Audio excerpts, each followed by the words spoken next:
Abra sua Bíblia no livro de Isaías, capítulo 40. Vamos meditar na palavra do Senhor.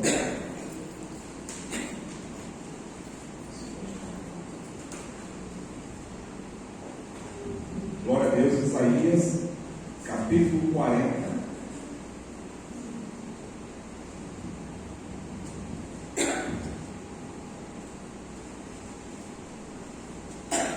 Hoje, no nosso estudo de Gênesis, nós vamos lá no capítulo 14, né? A primeira vez que aparece o conceito de dízimo, o pessoal da sala está afiado para falar dízimo agora. Glória a Deus. Isaías capítulo 40 diz assim, verso 12: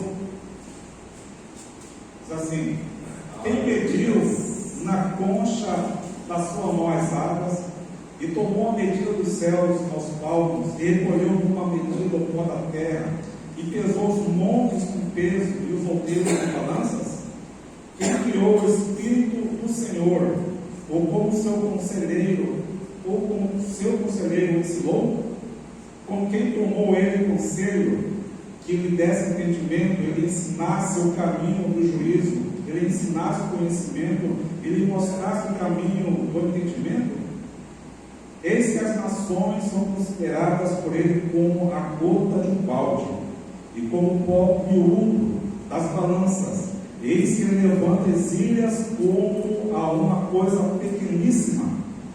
Nem todo o Líbano basta para o fogo, nem todos os seus animais bastam para o holocausto. Todas as nações são como nada perante ele. Ele as considera menos do que nada e como uma coisa vã. A quem, pois, farei semelhante a Deus? Ou com que o comparareis? O artífice funde a imagem e o ourives o cobre de ouro, e forja para ela cadeias de prata. O empobrecido que não pode oferecer tanto, escolhe madeira que não se apodrece. Artífice sábio busca para gravar uma imagem que não se pode mover. Porventura não sabeis, porventura não ouvis, ou desde o princípio não se vos notificou, ou não atentaste para os fundamentos da terra? Ele é o que está sentado sobre o círculo da terra, cujos moradores são para ele como gafanhotos. É ele o que estende os céus como cortina e o desenrola como tenda para neles habitar, o que reduz a nada os príncipes e torna em coisas vãs os juízes da terra. E mal se tem plantado, mal se tem semeado, e mal se tem enraizado na terra o seu tronco. Já se seca quando ele sopra sobre eles, e um tufão os leva e os tragando. A quem, pois, me farei semelhante, para que eu seja igual? Diz o Santo: levantai ao alto os vossos olhos, e vede quem criou essas coisas. Foi aquele que fez sair o exército dela segundo o seu número. Ele chama a todos pelo seu nome, por causa da grandeza das suas forças, porquanto ele é forte em poder, nenhuma delas faltará. Porque dizes, ó Jacó, e tu falas, ó Israel, o meu caminho está encoberto ao Senhor, e o meu juízo passa despercebido ao meu Deus? Não sabeis, não ouvis que o eterno Deus, o Senhor, o Criador dos fins da terra, nem se cansa, nem se fatiga? É insondável o seu entendimento, dá força ao cansado e multiplica as forças ao que não tem nenhum vigor. Os jovens se cansarão e se fatigarão, e os moços certamente cairão, mas os que esperam no Senhor renovarão as forças, subirão com asas como águias, correrão e não se cansarão, caminharão e não se fatigarão. Amém? Glória a Deus. Oremos, Pai, muito obrigado, abençoe a tua palavra em nossos corações. Fala conosco, através do teu poder, do teu Espírito Santo, Pai. Fortaleça a nossa fé, a nossa confiança no Senhor, e nos renova, Pai, para a tua honra e para a tua glória, em nome de Jesus. Amém? Glória a Deus. Nós temos aqui, irmãos, neste texto que lemos, algo tremendo, poderoso, porque o profeta Isaías, ele está dando uma palavra de consolo, uma palavra de fé, uma palavra de confiança ao povo que estava vivendo uma crise interior, que estava passando por problemas. Então Isaías aqui, ele entrega esta palavra para que o povo se fortaleça no Senhor e não na sua própria força, no seu próprio entendimento, né?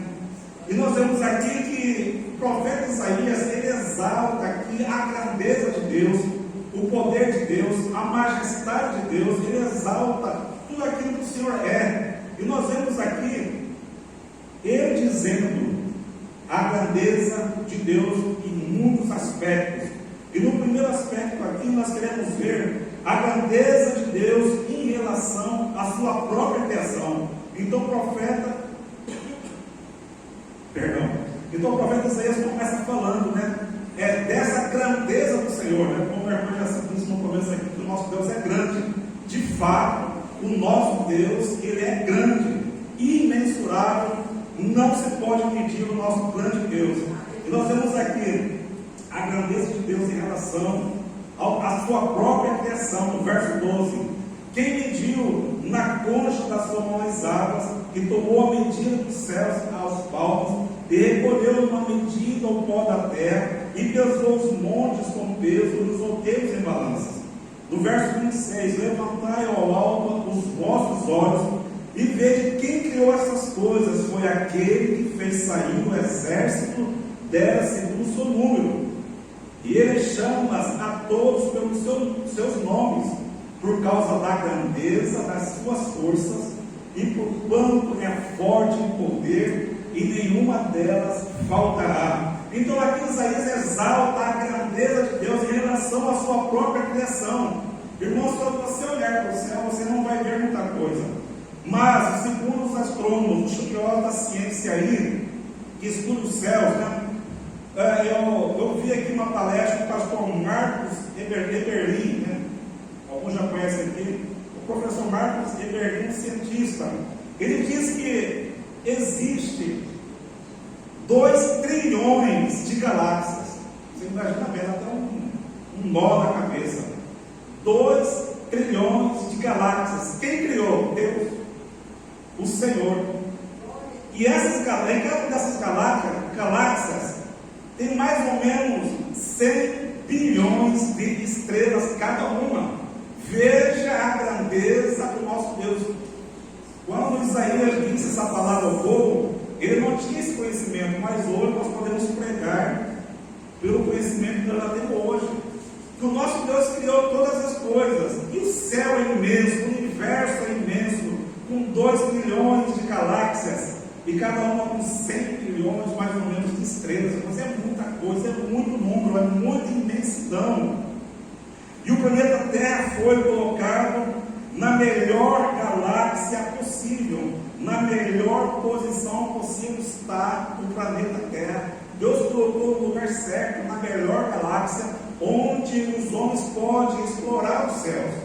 Então isso é o nosso maravilhoso Deus, o nosso grande Deus. Deus criou o universo todo estruturado, finamente ajustado e belo, diz o cientista professor Marcos Eberlin. Irmãos, isso é tremendo. Isso é criação de Deus. É isso que Isaías está mostrando para o povo, a grandeza do Deus que o povo servia. E hoje nós podemos dizer a grandeza do nosso Deus, o Deus que você serve, do Deus que eu sirvo, esta grandiosidade de um Deus todo-poderoso, Criador dos céus e da terra. A comunidade científica estima que o tamanho do universo é mais ou menos, irmãos, 93 bilhões de anos-luz de comprimento. Só para ter uma ideia, cada ano-luz corresponde a 9,5 trilhões de quilômetros. Isso é simplesmente uma estimativa, isso não é um número definitivo, porque o homem ainda não conseguiu chegar no seu ápice.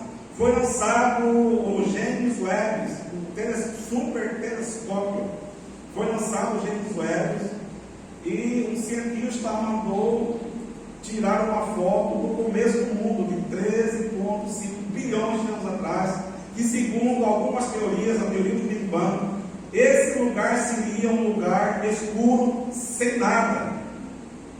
Mas, para surpresa, esse telescópio, quando tirou a foto desse lugar, havia planetas, estrelas completas, formadas, bem vivas naquele lugar, aonde a ciência antes dizia que seria impossível haver algum planeta ou estrela naquele lugar. Irmão, você veja bem como é que o homem é super limitado, o seu conhecimento. E foi o nosso grande Deus, o Senhor, que criou os céus e a terra. O mais interessante é que no verso 26 diz assim: Ele as chama todas pelos seus nomes, o Senhor nosso Deus. Ele criou e Ele chama cada estrela pelo seu nome. Ele chama cada anjo que Ele criou, que Ele formou, pelo nome. E pode ter certeza, Ele te conhece pelo seu nome. Ele me conhece, Ele conhece você. Em todos os seus aspectos, esse grande Deus te conhece. Esse grande Deus me conhece. Irmãos, então, o profeta Isaías diz isso ao povo naquele momento. E a segunda coisa, sua grandeza em relação ao saber e ao conhecimento, no verso 13 e 14: quem guiou o Espírito do Senhor, ou como seu conselheiro o ensinou? Com quem tomou ele conhecimento, conselho, que lhe desse entendimento, ele ensinasse o caminho do juízo, ele ensinasse o conhecimento, ele mostrasse o caminho do entendimento? Irmãos, então Isaías faz essas perguntas, né? Em relação ao saber e ao conhecimento de Deus. Onde Deus estudou, qual universidade, onde ele tem o seu PhD, seu doutorado. Irmãos, o nosso Deus, ele é onisciente, ele tem todo o conhecimento. Todo o conhecimento está em Deus. Aleluia! Então ele sabe todas as coisas. Não precisou ninguém ensinar, não precisou ninguém mostrar algo, ele dizer algo, porque ele já sabe. Ele criou, ele formou, ele está acima de todas as coisas, porque ele é grande, poderoso, onisciente, conhece todas as coisas e, por ter certeza, conhece o meu e o seu segredo. Aquilo que você nunca disse, Deus sabe. Ele conhece o nosso mais íntimo e profundo coração, o que está no fundo da nossa alma, Ele conhece, porque Ele é Deus. Por isso, o profeta Isaías diz assim: olha, ninguém me ensinou, ninguém me mostrou conhecimento e nem a sabedoria. Terceira coisa, a sua grandeza em relação às grandes potências da época, verso 15 ao 18. Eis que as nações são consideradas por ele como a gota de um balde, e como o pó miúdo das balanças. Eis que ele levanta as ilhas como uma coisa pequeníssima. Nem todo livro basta para o fogo, nem todos os animais bastam para o holocausto. Todas as nações são como nada para ele, e ele as considera menos do que nada, e como uma coisa vã. A quem, pois, farei semelhante a Deus? Ou com quem comparareis? Mais uma vez, Isaías fala dessa grandeza de Deus. Em relação, irmãos, a todas as nações e potências que havia na época de Isaías, como surgiu lá a Síria, os babilônios, o nosso Deus, Ele é tão grande, Ele é grande, irmãos, e Ele tem poder sobre todas as nações da terra. Ele tem poder sobre todo o país, sobre todo o governo, não importa o tipo de governo, mas Ele é Senhor. Ele, irmãos, Ele pega, né? Aqui como diz, e como pó miúdo nas balanças, sim, Ele pega as ilhas. Todas as coisas cabem na concha da sua mão. Ele é grandioso, poderoso. Ele está mostrando ao povo de Israel que Ele é aquele que controla todas as coisas, conhece, e aquele que está no controle de todas as nações, e que todas as nações juntas não são como nada para Ele. Nós temos vendo isso no mundo inteiro: guerras, rumores de guerras, até guerras com bombas nucleares. Deus é aquele, irmãos, Ele é grande, poderoso, está no controle de todas as nações da terra. Nada pega Deus de surpresa. Ele está no controle de todas as nações. Por isso Ele diz: a quem pois farei semelhante a Deus? Não existe nada semelhante a Deus. Aquele que governa todo o planeta, todas as nações, porque Ele que fez e formou para a glória do seu nome. Outra coisa, sua grandeza em relação aos deuses ou aos ídolos, verso 19. O artífice funde a imagem, ourives a cobre de ouro, e forja para ela cadeias de prata. O empobrecido que não pode oferecer tanto, escolhe madeira que não se apodrece. Artífice sabe busca para gravar uma imagem que não pode mover. Porventura não sabeis, porventura não ouvis, ou desde o princípio não se vos notificou, ou não atentaste para os fundamentos da terra? Irmãos, nosso Deus, esse grande Deus, Ele é o único Senhor, Criador, e não existe outro Deus, não existe um outro Deus que possa competir com Ele. Não existe Deus que pode ser de madeira, de prata, de bronze, de ferro, não importa que tipo de Deus, mas nenhum Deus adorado na terra se compara ao nosso grande Deus. Só para ter uma ideia, na Índia existe mais de 3 milhões de deuses. Aqui no Brasil deve existir uns 400, 500, não sei quantos deuses que é adorado no Brasil. Em outras nações, né? Quantos deuses existem na face da terra, mas nenhum Deus desse que habita aqui na terra, desse que são adorados na terra, pode ser comparado ao nosso grande Deus, Senhor, que é o céu e a terra, que controla o universo, que controla as nações, que sabe de todas as coisas, um Deus onisciente e onipotente, o Senhor. Ele é o Senhor. Não existe Deus. Nenhum Deus é comparável a Ele. Por mais que muitos deuses é servido com tanto empenho dos seus seguidores, a ponto de sacrificar os seus próprios filhos a esse Deus. Mas esse Deus não se compara ao nosso grande Deus. Nosso Deus misericordioso, bondoso, nosso Deus que olha para cada um de nós e sabe das nossas fraquezas e necessidades, e está pronto para erguer a mão, para nos abençoar. Louvado seja o nome do Senhor. Também, nós podemos ver a sua grandeza em relação aos príncipes da época. Verso 22 a 25 diz assim: Ele é o que está sentado sobre o círculo da terra, cujos moradores são para ele como gafanhotos. É Ele o que estende os céus como cortina, os desenrola como tenda, para neles habitar. O que reduz a nada os príncipes e o torna como coisa avança dos juízes da terra.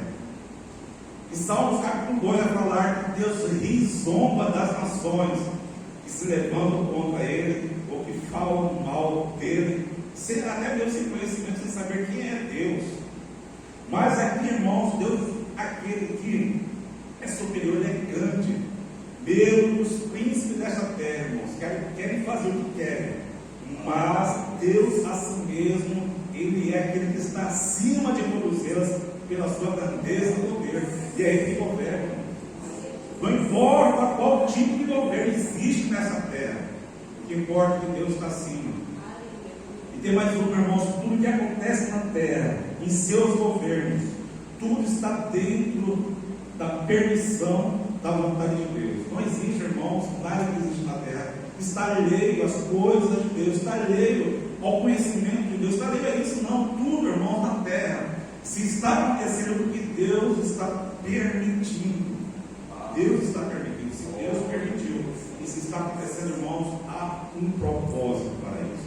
Não esqueça disso. Deus é quem está no controle de todas as nações, de todos os príncipes da terra.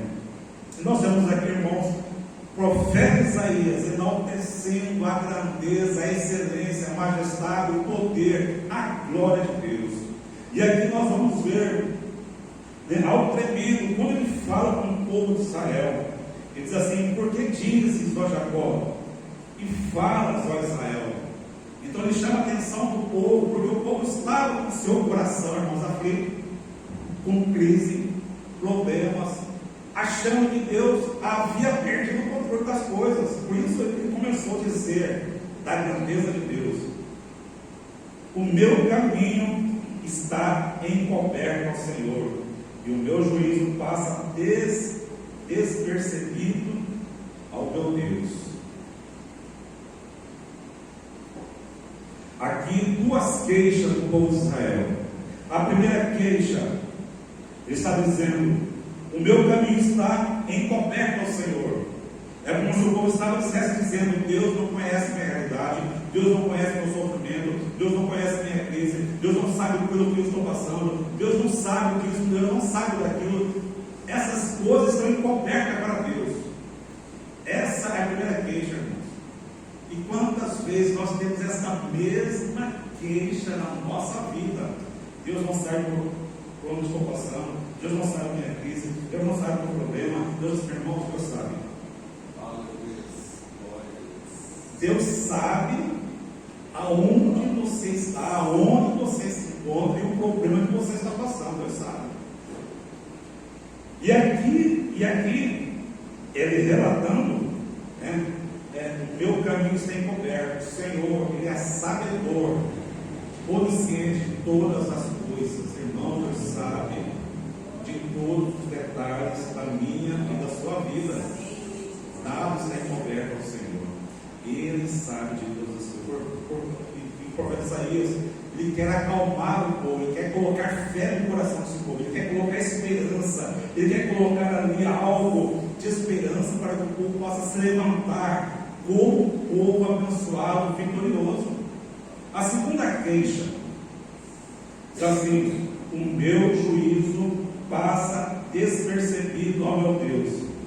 O povo está dizendo: o Senhor não está vendo o meu direito, a minha causa. Irmãos, e isso muitas vezes passa por nós também. A gente acha que nós somos injustiçados constantemente, que às vezes nós estamos passando por problemas porque nós somos injustiçados e porque Deus não exerceu o juízo correto nesta causa. Então o povo estava dizendo isso, sabe, que o meu juízo passa despercebido. Deus nem está ligando para mim, Deus nem está ligando para o meu problema, Deus nem está ligando, para esta causa que eu estou passando. Não, Deus não está ligando, Deus está distante. Muito pelo contrário, Deus é aquele que sabe de tudo aquilo que nós estamos passando, e Ele é um justo juiz que vai garantir a minha sua vitória.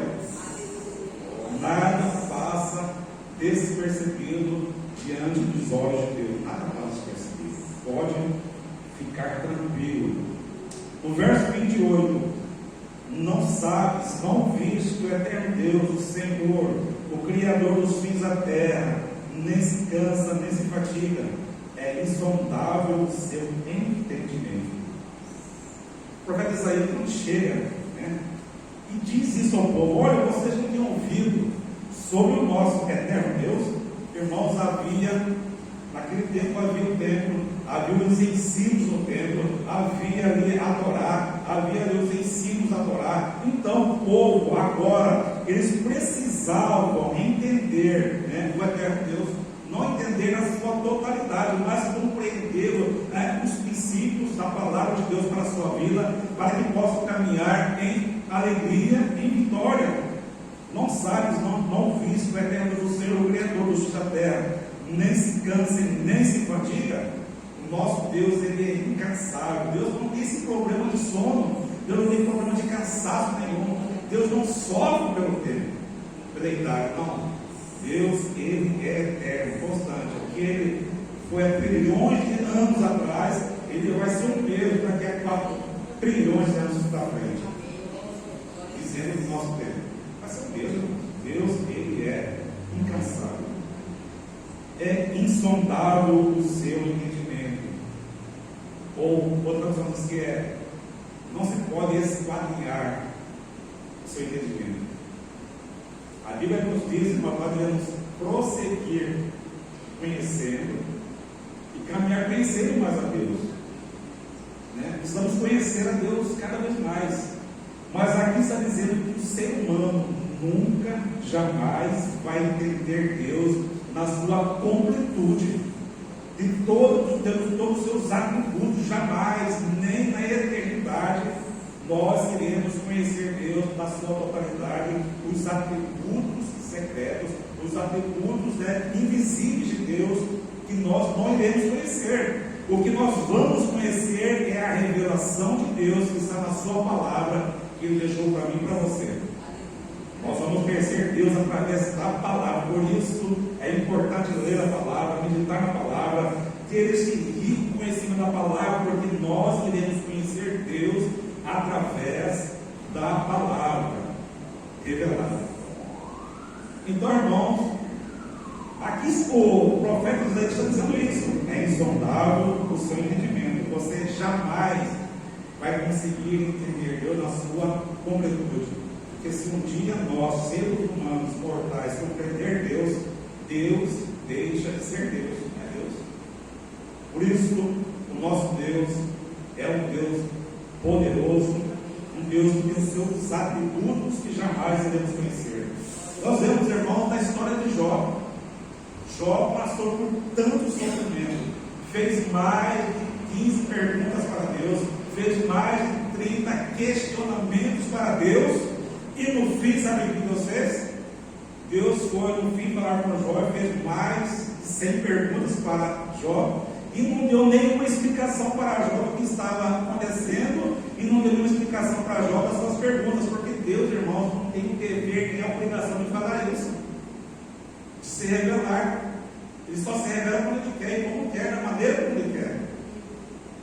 O Jó sofreu, o Jó passou por momentos terríveis, fez um monte de perguntas e questionamento, mas quando Deus se apresentou a Jó, Deus fez muito mais perguntas e não respondeu nenhuma pergunta e nenhum questionamento de Jó.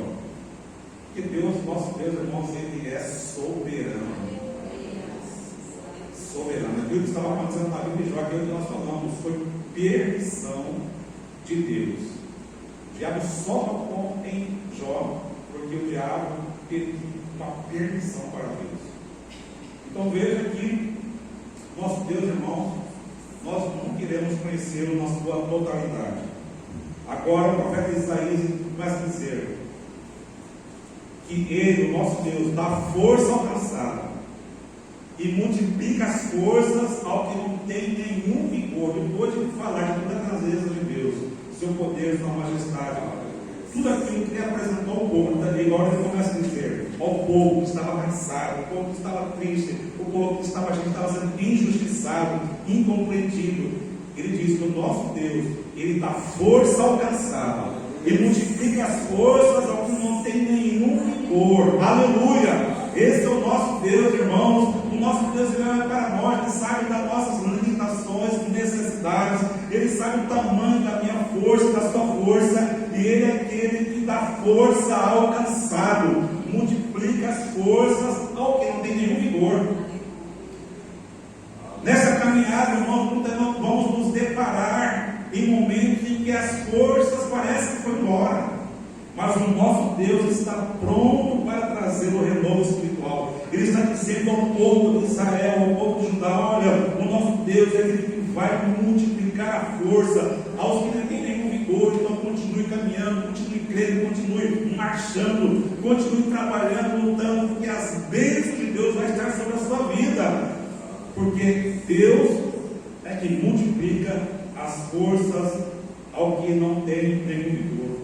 Os jovens se cansarão e se fatigarão, e os moços certamente cairão. Está dizendo, irmãos, que mesmo sendo jovens, irmãos, por mais que o jovem tenha a sua força, mas é limitado. A força para um jovem, o seu vigor aí, 30 anos, para colocar aí. Mas assim mesmo é limitada a força para um jovem. Mas o Senhor está dizendo, da força, os jovens se cansarão e se fatigarão, se terão cansaço, se terão fatigado, os moços certamente cairão com tanto fardo de canseiro em suas vidas. Mas diz assim: mas os que esperam no Senhor, irmãos, aqui está o segredo. Os que esperam no Senhor renovarão as forças. Aleluia!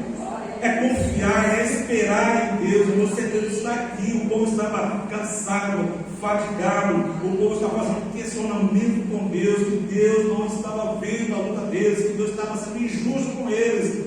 Mas aqui estão cedendo, mas os que esperam no Senhor renovarão as forças, aleluia. Que nós possamos sempre esperar no Senhor em todas as áreas da nossa vida. Eu preciso esperar em Deus. E esperar aqui é confiar, é crer que Deus vai agir, é crer que Deus está comigo nessa luta, nessa batalha. Eu estou sozinho nessa caminhada. Esperar no Senhor. Os que esperam no Senhor renovarão as forças. É isso que Deus quer para nós. Quer renovar a minha força, quer renovar a sua força para que você consiga caminhar, prosseguir, lutar e ver a vitória para a glória de Deus.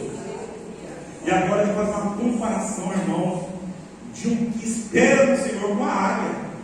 Nós vemos aqui, subirão com asas como águia, porque a águia representa uma ave imponente, é rei dos pássaros, uma grande ave. E esta ave aqui é incansável. Ela é uma ave, irmãos, que tem o seu propósito só de ficar olhando para baixo, de fraqueza, não representa fraqueza. Inclusive o exército romano e alguns exércitos da antiguidade usavam em seus escudos a figura de uma águia, porque representa força, vigor, renovação, representa luta de não desistir. Então compara aqui os que esperam no Senhor, renovando as forças, subirão com asas como de águia. São características da águia que Deus quer, irmãos, para a nossa vida. Não de um que só fica ciscando, reclamando, estou fraco, ou só que só olha para baixo e não consegue olhar para cima, ou que não consegue alçar grandes voos, altos voos. A águia tem essa característica, irmãos, de voar muito alto. Cada vez que ela alça o voo, ela alça mais alto ainda. Por isso que a águia também é símbolo de espiritualidade, porque ela sempre está no alto, sempre voa mais alto ainda. Estar próximo de Deus, ter experiências com Deus. E a águia, irmãos, tem uma visão muito boa. Ela consegue olhar para baixo, ao mesmo tempo olhar para cima. Ela tem esse poder nos seus olhos. Ela consegue enxergar, irmãos, o seu alimento a mais de 1000 quilômetros de distância no céu. Estou jogando um número aqui, mas é mais ou menos aí. Quando ele olha, ele consegue enxergar o seu alimento, uma lebre, um animal pequeno, ela consegue enxergar. E ela tem o seu voo certeiro para pegar esse animal como alimento. Não passa fome. Está dizendo aqui, irmão, o que está dizendo um pouco? Olha, pô, seja como a águia, tenha visão. Tinha uma visão aguçada, tinha uma visão espiritual, tinha uma visão de guerreiro vencedor, tinha uma visão que não desiste, tinha uma visão que sempre alça voos altos na vida. Não fique para trás, não voe baixo. Pense na glória, na majestade, na grandeza de Deus. É isso. Por isso que Isaías consegue relatar a grandeza dele, porque o nosso Deus é grande, grandes coisas tem para aqueles que esperam no Senhor. Grandes coisas. Correrão e não se casarão, caminharão e não se fatigarão. Nós temos aqui, irmãos, algo tremendo para as nossas vidas, e sermos essa pessoa que espera no Senhor, que tem essas características da águia, para que nós possamos cada dia, irmãos, vislumbrar quem nós servimos. Quem você serve? Quem sirvo? Eu tenho uma visão correta de quem sirvo. Você tem a visão correta de quem você serve? A grandeza de Deus, o poder de Deus, a glória de Deus, a majestade de Deus, a onisciência de Deus. Então veja que nós servimos um grande Deus. Por isso que quer, irmãos, que nós sejamos como águia, alçar grandes voos. E Ele aqui abençoou cada um de nós quando nós esperamos, confiamos nele. Creia que tem uma bênção muito maior para você do que já tem hoje. Creia nisso. Talvez você pense, não, já cheguei no top, estou no top para você, mas Deus tem mais. Se você olhar com olhos de águia, você vai ver que Deus tem mais para a sua vida. Deus tem mais, né, para o nosso ministério. Deus tem mais para a nossa igreja. Deus tem muito mais. Pela sua grandeza, pelo seu poder, pela sua graça, pelo seu amor e pelo seu cuidado por cada um de nós. E Ele nos conhece pelo nome e está desejoso em nos abençoar. Aleluia. Sem fé, glória a Deus. Louvado seja o Senhor. Aleluia. Você serve o grande Deus. Deus que criou os céus e a terra. Deus está acima de todos os príncipes, de todas as nações, de todos os deuses. Nosso grande Deus.